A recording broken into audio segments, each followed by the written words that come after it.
Welcome to De-Stress Your Business, the podcast where we show you how to get incredible results in your business, but without constant stress. I'm Alexis Kingsbury, a serial entrepreneur and founder at AirManual, and I'm joined by my co-founder and co-host, Paddy Mann. Good morning, Paddy. Good morning. Morning. So in recent episodes, we've been talking about how to recruit A players. The process starts with a great job advert, and this is followed by a series of steps to see if candidates are a great fit for your company culture and whether they have the right skills for the role that you're hiring into. When you put it all together, it can be a little daunting. If things go well and you get a lot of job applicants, how are you going to manage this? And are you going to need an expensive recruitment tool to make it work? This is a challenge that we've faced ourselves. So after creating a job advert which turned out to be very effective, we received well over 1,000 applicants and had to get our process in shape in a very short period of time. So on today's episode, we're going to share some of the lessons that we learned and a simple but effective way to start managing your recruitment process. So, Paddy, what was the pain we were trying to solve when we updated how we manage our recruitment process? Cool. So when it came about, we were essentially looking at our entire end-to-end recruitment process. We knew that we weren't doing it as well as we could be before. And we knew that we wanted to raise the quality of candidates we were bringing in, particularly when we had to reach outside of our local networks where we could get, referrals or references from friends, family, previous colleagues, and so on. And so we were looking at kind of revamping that whole area. And so in doing that and doing the research about how good recruitment looks, we understood that it does involve quite a bit. It involves a series of steps. It doesn't work to simply have a single interview or review their CV and then make the best hire. You both need to make sure you get a good pile of candidates at the start of it, and then you filter them down effectively so that we can find out, do they have the right skills for the job? Are they a good fit for our culture? And in doing so, initially it becomes a bit daunting because you see all these steps and you go, oh, wait a minute. We're going to need to understand what questions to ask at each stage. We're going to need to understand how to follow up each stage. So each of those stages kind of links one into the other, and that some people will get rejected. Some people are going to get moved forward. Some people might need a discussion to decide what to do with them. And we needed to get a system in place that would work and would be easy to repeat each time. So we were looking to make the process much, much better. So we got A players coming out the end.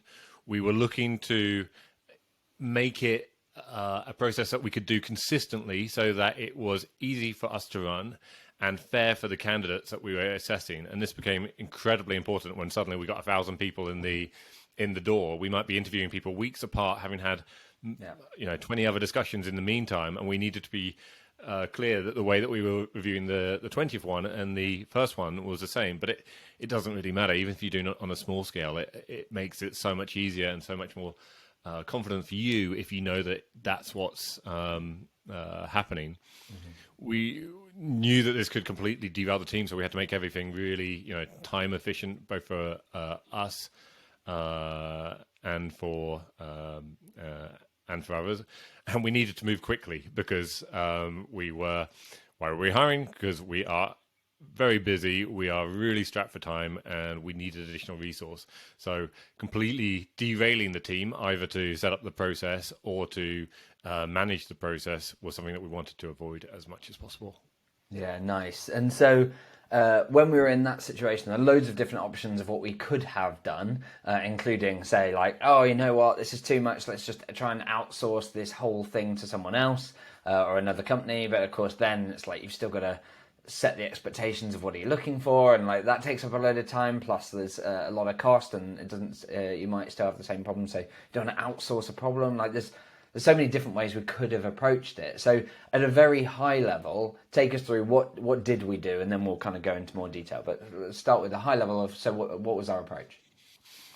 Cool. So you're right. Two of the things that we didn't want to do. Well, one thing we didn't want to do was invest a huge amount of money in it. We were a growing company at the time. We were budget conscious. We didn't have the budget to go and outsource the whole process to an external consultant. And I think actually on the one occasion that we had tried that once before, and it hadn't led to brilliant results. It had led to us getting 5 candidates of a quality we could have easily found ourselves, which wasn't enough to go through the funnel. So we didn't have confidence in kind of outsourcing it, and didn't want to spend the significant amount of cost that would have had. We also didn't have the budget or the case to find a specialist recruitment tool. There are many out there on the market. They're called application tracking systems, but they cost a fair bit. And unless you are dealing with a large volume of candidates going through the process on a very regular basis, there just isn't a good business case for investing in that. So what did we do instead? We used our favorite tool for documenting any type of process. And when we first set this up, this was another tool, but nowadays we're using AirManual, our own tool, and we would certainly recommend anyone doing it. That AirManual is a great place to start. Yeah. And what we do is we look at that end-to-end process where you've got these different steps, and we break those down into steps or stages in the checklist, and just guide someone through. Now that gives you the kind of high level, so you can see the first step is to assess someone, and at the end you might do, you're going to be asking for references and so on. But then we go a level deeper. So within each of those stages, we actually define what questions are we going to ask and how are we going to score the candidates in a fair way. And at this point, we've got some instructions which are easy for us to replicate time in, time out. Easy for us to test, and the first time we do it with some candidates, we're both assessing those candidates, but we're testing whether or not the questions are really getting the results we want, and then we can tweak it in the instructions and know that from that point onwards, any changes are going to be embedded into the process. And then as soon as things are working smoothly, it allows us to delegate those individual stages either to people in our team or to outsource it. But instead of using an expensive recruitment consultant, we'd be using a virtual assistant for a low kind of hourly rate. Yeah, no, that's great. And you talk about there the one of the things that we had to do was to break the process down into stages, partly so that we could communicate it to candidates, partly so that we could delegate parts of it, partly that it kind of had different stages. So take us through what are the stages in each part of that recruitment process. So right, we've obviously got the job advert there. People are now going to start to apply. Take us from there right through to essentially making an offer and signing contracts and so on. All right, so I'll use our own process to illustrate it. You may need to tweak this for your own company. You may need to tweak it for individual roles, but this is a kind of a format that will and can and will work for getting really high candidates through to the end of the process. The first thing that we're doing is in that job advert, we've got a link to apply, and that link is not asking them to send their resume in or giving them an email address to contact. It takes them directly to a form where we ask them three questions, which helps us to see, can they communicate well? Are they going to put some effort into the application at all? And the questions we choose help us to see if this person could be a good culture fit. And we've got an entire episode on why we would heavily recommend avoiding CVs and instead using these 3 questions as a way of saving you time and actually do a much better way to start the process off and start filtering people down. So that's the first thing we're doing. We're using this form as a way of assessing culture fit, and we'll have instructions to our internal team on how to review those and score it. We're then doing a second assessment on skills fit.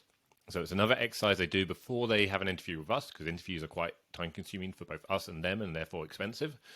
We're doing an assessment where we go into more detail on specific skills that we're looking for. And this will, of course, vary depending on the role. And it's another podcast episode that we've already covered with examples of how that could work for sales and engineering, and you'll be able to understand how that can be applied.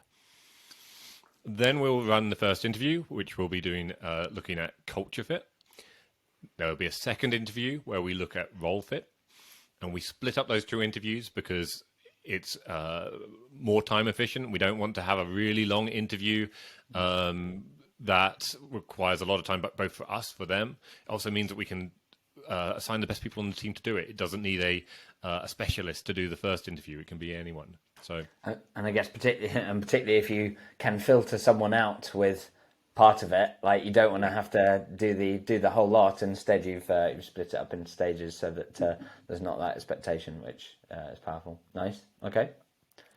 Perfect. So yeah, at this point we've assessed for culture fit, assessed for skills fit, done a first interview again for culture fit, done a second interview, now looking at role fit, again looking at skills. Then there may be some additional tasks because we often find that just doing an interview doesn't give us full confidence that they're able to do this job. And we gave some examples in our previous episode about how you could be testing in sales by asking them to do calls with a fake customer or sending emails, or an engineer might do a little mini project where they take a feature end to end. Once all that's done, you should now be confident that the candidate is aligned with your values and has the key skills that you're looking for. There's a few final checks that you're going to need to do before you make the hire. One of those is references. And this is something that I think everyone knows you want to do as part of your recruitment process. Yeah. It really is important. You do want to make sure you're talking to people that ideally have kind of both worked with and managed the person that you're hiring before. And you do want to take it as an opportunity to interview and kind of find out how did they act in certain ways. In fact, I think in that interview, we are asking how would you rate this person against our core values? Yeah. And while it's rare at this point, you've got so confident and seen their behavior, it's rare that you don't have references who basically go, yeah, what you've seen is the truth, this person is amazing, and so on. It can happen, and they might flag something which happened, a couple of years ago, or some odd case that you need to be aware of, or some place where they don't handle things in a professional manner or whatever. And so it's a really important check. It's 9 times out of 10, 99 times out of 100, this will be fine. But for that one time where they go, oh man, yeah, you need to be aware of this, you will, it will pay for itself so many times over. So don't skip this step, and don't just try and do it as a tick box and rush through it. Yeah, and it's an interesting one because I think in memory, over the course of us doing the reference checks and so on, I'm not aware of a case where we've not gone ahead with the candidate as a result of the reference check, albeit that doesn't mean shouldn't do it. Like, as you say, the 1 out of 100 is worth detecting with a very quick call. But I like one of the ways that that reference call is structured is to include. It's essentially to include questions that allow the new person's new manager to kind of get a bit of a running start on their coaching. Because one of the things that I've seen some come up in those calls might be there's a particular value that it was identified that perhaps they were struggling with, or perhaps there was some way in which that person seems to prefer to be managed or engaged or whatever. And it provides that manager with the ability to kind of continue the person's development from their previous role.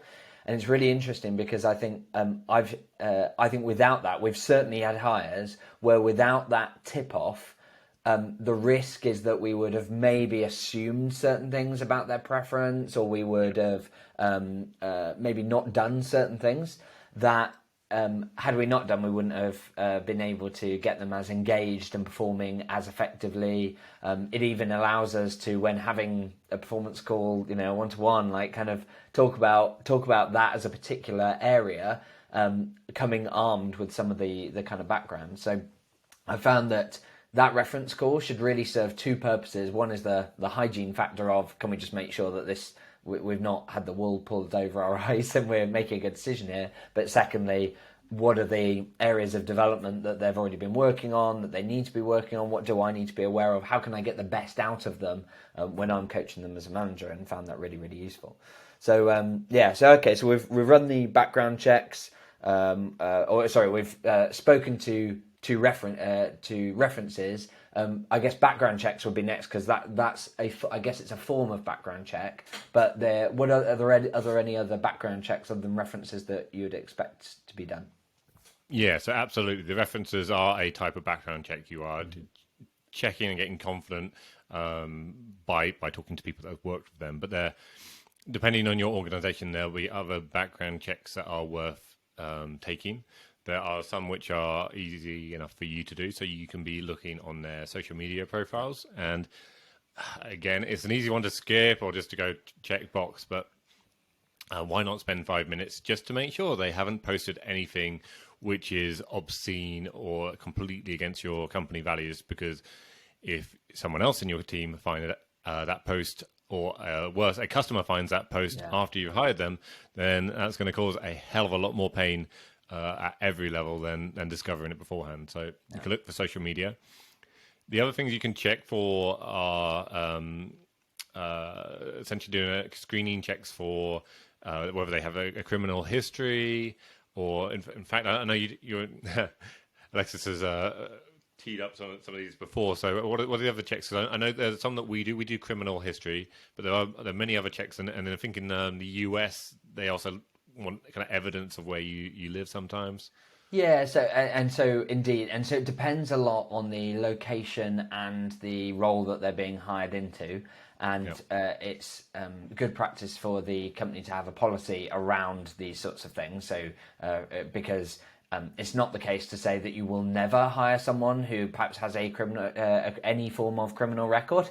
Like, instead, what you probably expect to have in your policy is defining either are there certain types of criminal activity that are not a good fit for your organization. So typically in financial services, if someone has fraud in their background, that's not a good sign. And equally for in the software world, where you a lot of data, doing stuff either on fraud or blackmail and those sorts of things, or hacking can tend to be problematic. So you should have a policy around it generally. But at the very least, you want to be going eyes open, depending on what the role is. And so we do vary it. So depending on whether someone's dealing with money, makes a difference as to what some of the checks would do. But commonly, criminal record checks. Some companies even do like drug testing, again, depending on the company and relevance and so on. Proof of employment eligibility, so making sure that they're legally allowed to work in the place that they will be employed, making sure that that's in place. And it's speak to an HR professional, or do a bit of Googling on the sorts of things that you should be looking at depending on your location and role the role that you're hiring into. But those are some of the kind of basic ones that we'd look at. Yeah, so, and don't be alarmed by Alexis's use of the word policy, because what we've described up to this point is basically it's a simple checklist of stages and descriptions of the questions that you're asking. When we say policy at the basic level, it's just a decision to be made on, do we need to do a criminal check on everyone or not? Are there some edge cases where you're not? And you're just writing it down and just going, yes, we do a criminal check on everyone. We do drugs tests on people that are working with children or whatever. It's just documenting those core rules in the simplest way. And what you'll do based on what you find. You know, that's the key, is like, okay, so when it comes back, if it comes back clear, then that's easy. But if it does come back with something, then what will you do? And it's about just, deciding, as you say, the policy is really just a decision. You've got to make a decision on what you deem okay and appropriate and so on in your organisation, depending on role and all these sorts of things. So that's all. Policy documents really are decisions that you've made that you want to make sure that people are aware of and use in the ways that they work. So that's good. Okay, so we've run up background checks. What after that? Okay, so we've run the background checks. So a quick recap from the top: we've assessed for culture fit, skills fit, run the first interview, culture fit, run the second interview, role fit, assessed any additional tasks, might be a role play or doing some additional coding activities. We've spoken to 2 or more references. We've run the background checks, and now this is where we get to do the bit fun bit. We met to make the hire. So we're going to be agreeing compensation. We're going to be agreeing a start date and any other details about the way that we're going to be working together, and signing the contracts. And that's essentially the end-to-end process. that we would be taking someone through. Yeah, nice. And it's interesting that typically, obviously, right end to end, there's a large number of candidates in the top of the funnel, and we're reducing it down and down and down as we go through.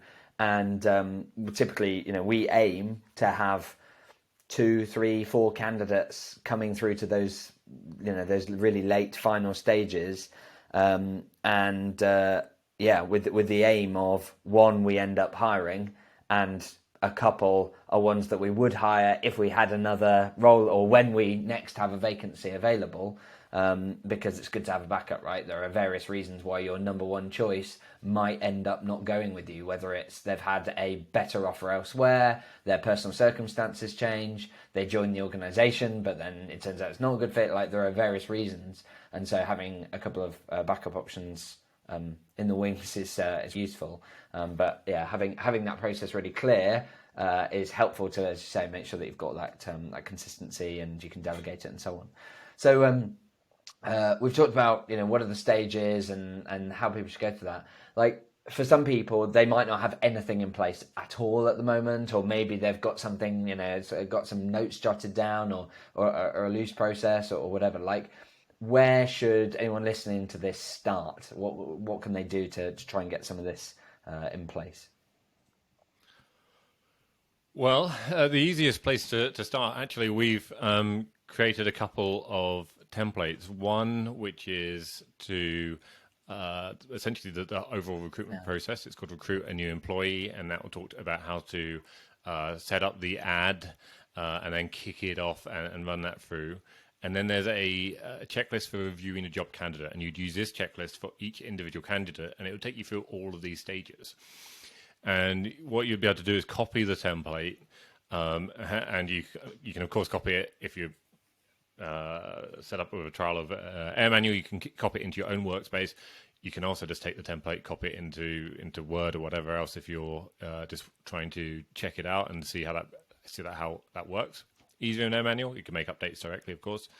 So take the template, and then you're going to need to customize it for the role that you're hiring into, and work out actually when I'm assessing for culture fit, what are the questions that I'm asking. Same for skills fit, and what are the scores we're going to use at each point. And there's some pointers in the templates. There's some links to some of the previous podcast episodes where it's useful for some of those stages, because we've gone in detail on the stages. And I think one thing I'll flag is what you don't need to do.